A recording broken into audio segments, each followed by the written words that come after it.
আচ্ছা, কখনো কি ভেবে দেখেছেন একদিন সকালে ঘুম ভাঙল, বসের ফোন নেই, ইমেল নেই, রাস্তায় জ্যাম নেই, অথচ মাস শেষে ঠিকঠাক টাকা ঢুকে যাচ্ছে অ্যাকাউন্টে?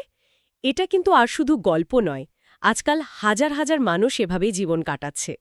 কেউ অ্যাফিলিয়েট মার্কেটিং করছে, কেউ ইউটিউব চালাচ্ছে, কেউ বা রিয়েল এস্টেটে ইনভেস্ট করেছে, আবার কেউ ঘরে বসেই ডিজিটাল প্রোডাক্ট বেচে লাখ টাকা আয় করছে, কাজ না করেও। আমরা তো ছোটবেলা থেকে শুনে এসেছি টাকা আসে কঠিন পরিশ্রম থেকে, কিন্তু এই প্যাসিভ ইনকাম অ্যাগ্রেসিভ রিটায়ারমেন্ট বইটা বলছে অন্য কথা। টাকা আসে স্মার্ট সিস্টেম থেকে, মানে টাকা আপনার জন্য কাজ করবে। আপনি থাকুন বা না থাকুন, ইনকাম চলতেই থাকবে। ইচ্ছে হলে চাকরি করবেন, না হলে করবেন না। আর সবচেয়ে বড় কথা কি জানেন, এটা শুধু বড়লোকদের জন্য নয়, যে কেউ শুরু করতে পারে একেবারে শূন্য থেকে। হয়তো আপনি এখন চাকরি করছেন বা পড়াশোনা করছেন কিংবা ছোটখাটো ব্যবসা চালান, কিন্তু ঠিকঠাক স্ট্র্যাটেজি জানা থাকলে হয়তো বছর 5 পর এমন জায়গায় পৌঁছতে পারেন যেখানে টাকার জন্য আর দৌড়াতে হবে না। তাহলে প্রশ্নগুলো হলো, সেই সিস্টেমটা আসলে কি?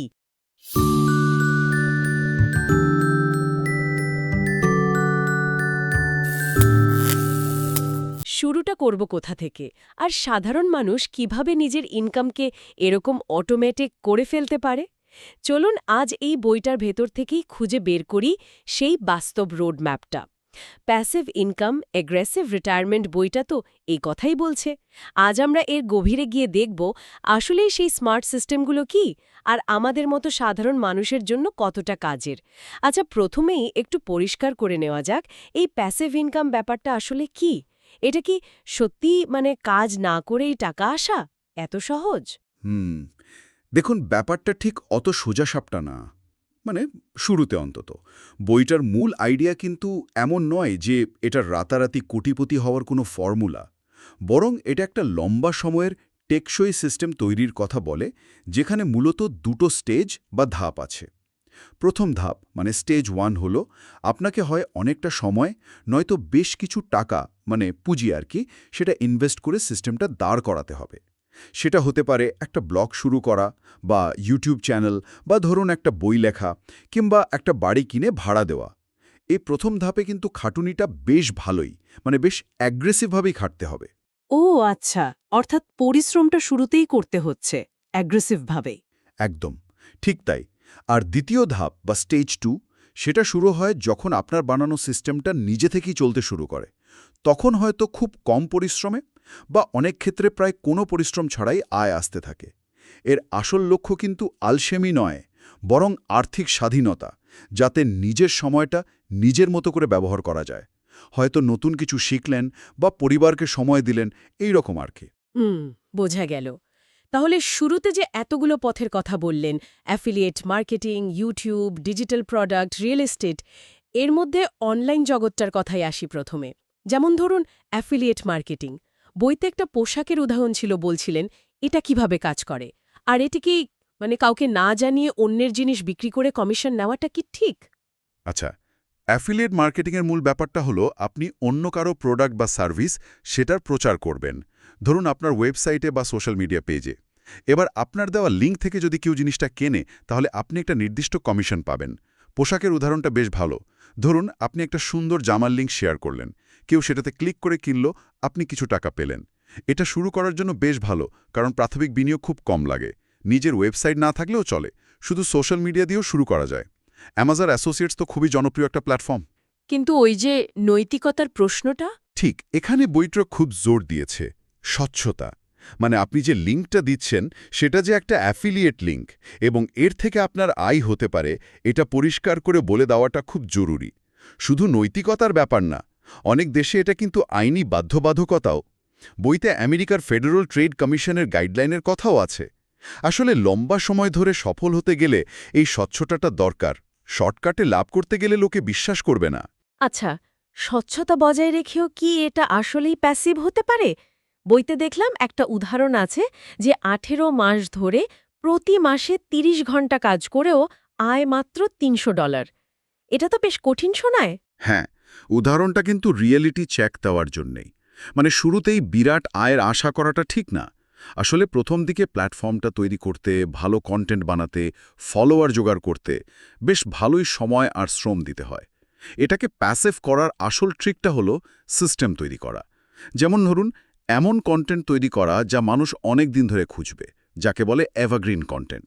অথবা কিছু কাজ আউটসোর্স করা, যেমন একজন ভার্চুয়াল অ্যাসিস্ট্যান্ট রাখলেন যে লিঙ্ক খুঁজে দেবে বা পোস্ট শিডিউল করবে।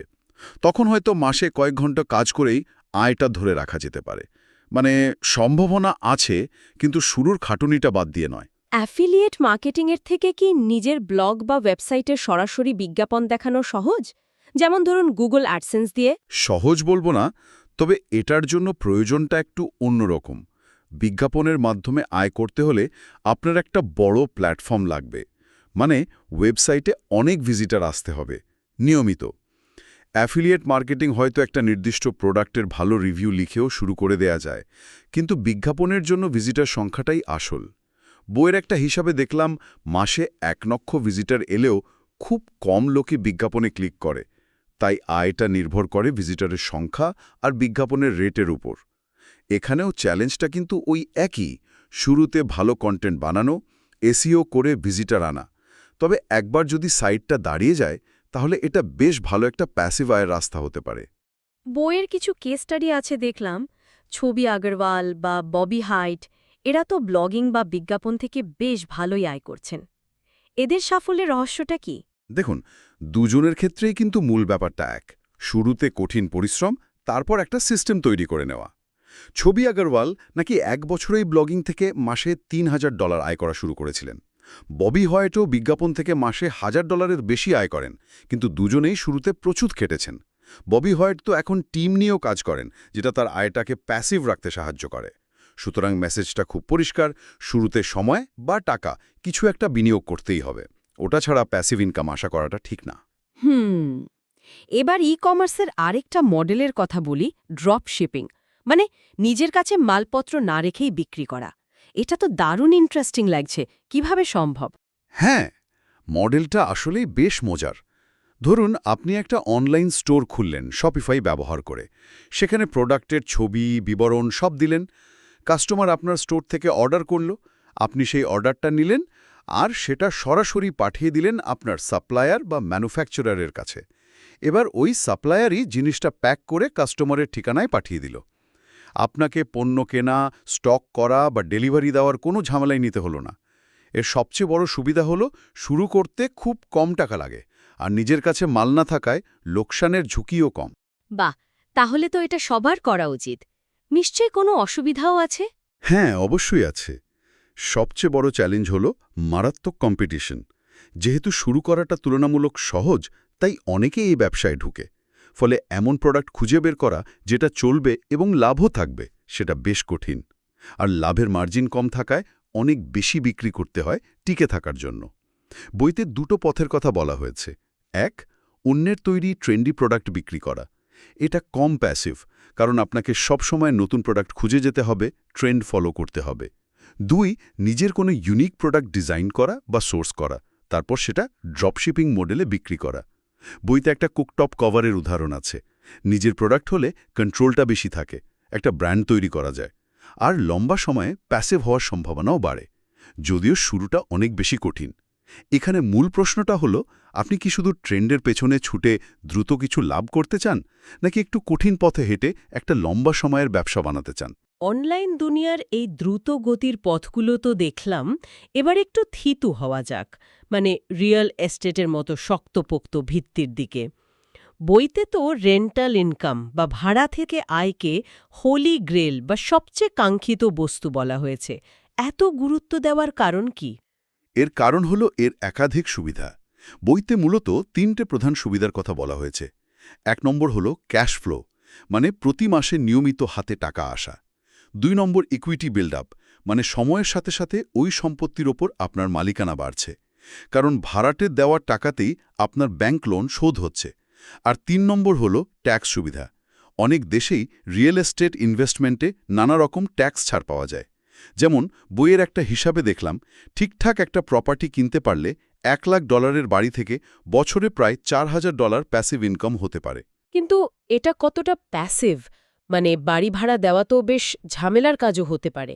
আর বইতে যে স্ক্রিমড ফ্যাক্টরগুলোর কথা বলা হয়েছে, স্কেলেবিলিটি, কন্ট্রোলেবিলিটি, ইনভেস্টমেন্ট, মার্কেটেবিলিটি, প্যাসিভিটি, সেগুলো কি বলছে এ ব্যাপারে? ঠিক এখানেই আসল পয়েন্টটা। বইয়ের বিশ্লেষণ অনুযায়ী রিয়েল এস্টেটের স্কেলেবিলিটি বা পরিধি বাড়ানোটা একটু কম সহজ। কারণ এটা তো ফিজিক্যাল অ্যাসেট, চাইলে ফটোকপি করা যায় না। কন্ট্রোল বা নিয়ন্ত্রণটা মাঝারি, কারণ ভাড়াটে সংক্রান্ত অনেক আইনকানুন মেনে চলতে হয়। ইনভেস্টমেন্ট বা বিনিয়োগ বিভিন্ন লেভেলের হতে পারে, কম বা বেশি। আর প্যাসিভিটি মানে কতটা প্যাসিভ, বই বলছে এটা উচ্চমাত্রার প্যাসিভ হতে পারে, কিন্তু একটা বড় শর্ত আছে। যদি একজন ভালো প্রপার্টি ম্যানেজার থাকে। ম্যানেজার না থাকলে এটা সামলানো কিন্তু একটা ফুল টাইম চাকরির মতো। বইতে ডেভিড ওশরবর্নের উদাহরণ আছে। নিজে ম্যানেজ করতে গিয়ে একেবারে নাজেহাল অবস্থা হয়েছিল। ম্যানেজার নিয়োগ করার পর শান্তি। আসলে বইয়ের মূল কথাটা হলো, রিয়েল এস্টেট তখনই সত্যিকারের প্যাসিভ যখন আপনি কিছুটা কন্ট্রোল ছাড়তে রাজি আছেন, হয় প্রপার্টি ম্যানেজারের হাতে, না হলে পরোক্ষভাবে বিনিয়োগ করে, যেমন REIT বা রিয়েল এস্টেট ইনভেস্টমেন্ট ফাস্টের মাধ্যমে। যদি সব কন্ট্রোল নিজের হাতে রাখতে চান, তাহলে এটার প্যাসিভ থাকবে না। তার মানে সত্যিকারের প্যাসিভ আয় চাইলে ম্যানেজার রাখাটা প্রায় মাস্ট। অনেকটাই তাই। ম্যানেজার আপনার হয়ে ভাড়াটে খুঁজবে, ভাড়া তুলবে, বাড়ির মেরামতের কাজ দেখবে, সব। তবে হ্যাঁ, তার জন্য ভাড়ার একটা অংশ, ধরুন ৮ থেকে ১৫% তাকে দিতে হবে। এটা আপনার লাভের অঙ্ক কমিয়ে দেবে ঠিকই, কিন্তু সময়ের মুক্তি চাইলে এই খরচটা মেনে নিতেই হবে। কিন্তু সবচেয়ে বড় বাধা তো টাকা। একটা বাড়ি কেনা, সে তো অনেক টাকার ব্যাপার। বইয়ের উদাহরণেই দেখলাম প্রাথমিক বিনিয়োগ $৩০,০০০। সাধারণ মানুষ কিভাবে শুরু করবে? এখানেই বইয়ের কিছু দারুণ স্ট্র্যাটেজি কাজে আসতে পারে। সবার পক্ষে তো ২৫% ডাউন পেমেন্ট দিয়ে বাড়ি কেনা সম্ভব না। দুটো প্রধান কৌশলের কথা খুব জোর দিয়ে বলা হয়েছে। ১ নম্বর হলো হাউস হ্যাকিং। ধরুন আপনি একটা ডুপ্লেক্স বা ট্রিপ্লেক্স কিনলেন, মানে একটা বাড়িতে ২টো বা ৩টে আলাদা ইউনিট আছে। এবার একটা ইউনিটে আপনি নিজে থাকলেন আর বাকিগুলো ভাড়া দিয়ে দিলেন।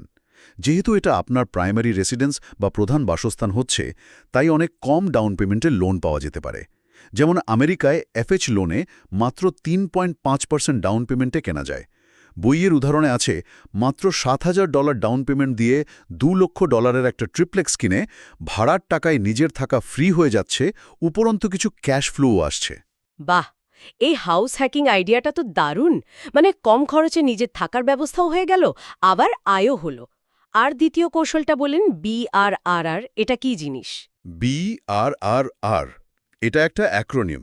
এর মানে হলো বাই, কেনা; রিহ্যাব, মেরামত করা; রেন্ট, ভাড়া দেওয়া; রিফাইন্যান্স করা; রিপিট, আবার করা। মানে আপনি বাজার দরের থেকে কমে একটা পুরনো বা একটু খারাপ অবস্থায় থাকা বাড়ি কিনলেন, সেটাকে সুন্দর করে মেরামত করলেন, মানে রিহ্যাব করলেন। তারপর ভালো দামে ভাড়া দিলেন। যেহেতু এখন বাড়িটার ভ্যালু বেড়ে গেছে, তাই আপনি ব্যাংকে গিয়ে রিফাইন্যান্স করলেন, মানে বর্ধিত মূল্যের ভিত্তিতে নতুন লোন নিলেন। এতে করে আপনার শুরুতে লাগানো টাকাটা উঠে এলো। এবার ওই টাকা দিয়ে আপনি আবার একটা নতুন প্রপার্টি কিনলেন এবং পুরো প্রক্রিয়াটা রিপিট করলেন। এভাবে একের পর এক প্রপার্টি বাড়িয়ে পোর্টফোলিও তৈরি করা যায়। কিন্তু এই রিফাইন্যান্স করে টাকা তুলে আবার প্রপার্টি কেনা, এটা কি একটু বেশি ঝুঁকিপূর্ণ নয়? যদি বাজারের অবস্থা খারাপ হয়ে যায় বা ঠিকমতো ভাড়াটে না পাওয়া যায়? ঝুঁকি তো অবশ্যই আছে। রিয়েল এস্টেট মার্কেটের ওঠানামা একটা বড় ফ্যাক্টর। সুদের হার বাড়তে পারে, ভালো ভাড়াটে না পেলে ক্যাশ ফ্লো বন্ধ হয়ে যেতে পারে। বইতে কিন্তু ওই ঝুঁকিগুলোর কথাও বলা আছে, আর সেগুলো কিভাবে কমানো যায় সেটাও আলোচনা করা হয়েছে। যেমন মার্কেট ভালোভাবে রিসার্চ করা, হাতে যথেষ্ট রিজার্ভ ফান্ড রাখা ইত্যাদি।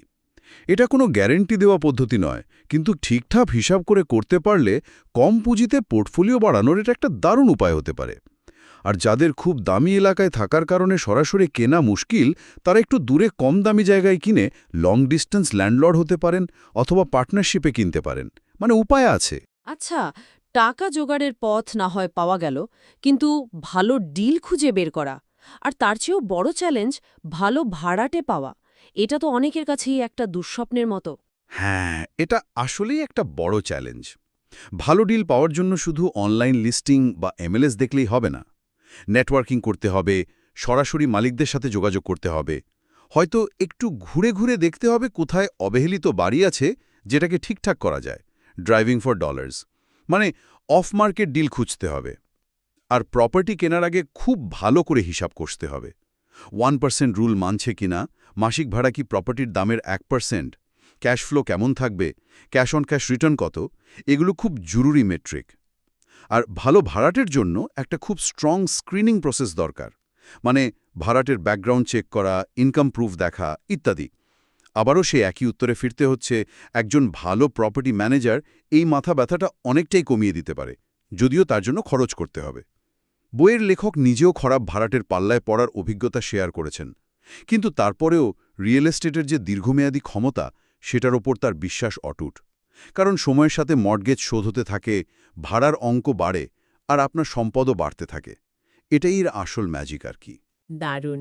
অনলাইন জগৎ শুরু করে রিয়েল এস্টেটের মতো শক্ত ভিত অনেকগুলো পথের কথাই তো জানা গেল। কিন্তু এতগুলো অপশনের মধ্যে একজন সাধারণ মানুষ কোথা থেকে শুরু করবে? মানে সব শুনে তো একটু দিশেহারা লাগাই স্বাভাবিক। হ্যাঁ, সেটা খুবই স্বাভাবিক। আর ঠিক এই কারণে বইতে একটা ধাপে ধাপে এগোনোর রোডম্যাপ দেওয়া হয়েছে। প্রথম কাজ হলো নিজের বর্তমান আর্থিক অবস্থাটা ঠিকঠাক বোঝা, বিশেষ করে প্রতি মাসে আপনার কত খরচ হয় সেটা নির্ভুলভাবে জানা। দ্বিতীয়ত, নিজের কেন বা কারণটা খুঁজে বের করা, মানে আপনি আসলে জীবনে কি চান, কেন এই প্যাসিভ ইনকামটা আপনার দরকার, স্বপ্নটা কি। তৃতীয়ত, সেই স্বপ্নের জীবনে পৌঁছতে গেলে মাসে কত টাকা প্যাসিভ আয় দরকার সেটার একটা হিসাব বের করা। এরপর সবচেয়ে জরুরি প্রশ্নটা নিজেকে করতে হবে, আপনার হাতে এই মুহূর্তে কোনটা বেশি আছে, সময় নাকি অর্থ? সময়ে বনাম অর্থ, এই ব্যাপারটা যদি একটু বুঝিয়ে বলেন। দেখুন, কিছু প্যাসিভ ইনকাম স্ট্রিম আছে যেগুলো তৈরি করতে সময় বেশি লাগে কিন্তু টাকা হয়তো কম লাগে। যেমন ধরুন ব্লগিং শুরু করা, বা অ্যাফিলিয়েট মার্কেটিং, বা ইউটিউব চ্যানেল তৈরি। এখানে আপনাকে কন্টেন্ট বানাতে, অডিয়েন্স তৈরি করতে অনেক সময় দিতে হবে। অন্যদিকে কিছু রাস্তা আছে যেখানে টাকা বেশি লাগে কিন্তু সময় হয়তো তুলনামূলকভাবে কম দিলেও চলে। যেমন ডিভিডেন্ড দেয় এমন ভালো স্টকে বড় অঙ্কের টাকা বিনিয়োগ করা, অথবা সরাসরি রিয়েল এস্টেটে বেশ কিছুটা ডাউন পেমেন্ট দিয়ে কিনে প্রপার্টি ম্যানেজার রেখে দেওয়া। আপনার হাতে এই মুহূর্তে কোনটা বেশি আছে, মানে আপনি কি সময় বেশি দিতে পারবেন নাকি টাকা বেশি বিনিয়োগ করতে পারবেন, সেটার উপর ভিত্তি করে প্রাথমিক রাস্তাটা বেছে নিতে হবে।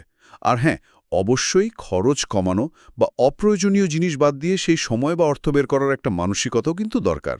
বইতে তো প্রায় ২৮টা আইডিয়ার কথা বলা আছে। এতগুলোর মধ্যে থেকে নিজের জন্য সেরা রাস্তাটা বাছব কিভাবে? প্রথম কাজ হলো আপনার হাতে কতটা সময় বা টাকা আছে, আর আপনার নিজের আগ্রহ বা দক্ষতা কোন দিকে, সেটার ভিত্তিতে তালিকাটাকে ছোট করে আনা। তারপর বইয়ের ওই স্ক্রিপ্ট ফ্যাক্টরগুলো ব্যবহার করতে পারেন অপশনগুলোকে র্যাঙ্ক করার জন্য, মানে আপনার কাছে কোনটা বেশি গুরুত্বপূর্ণ।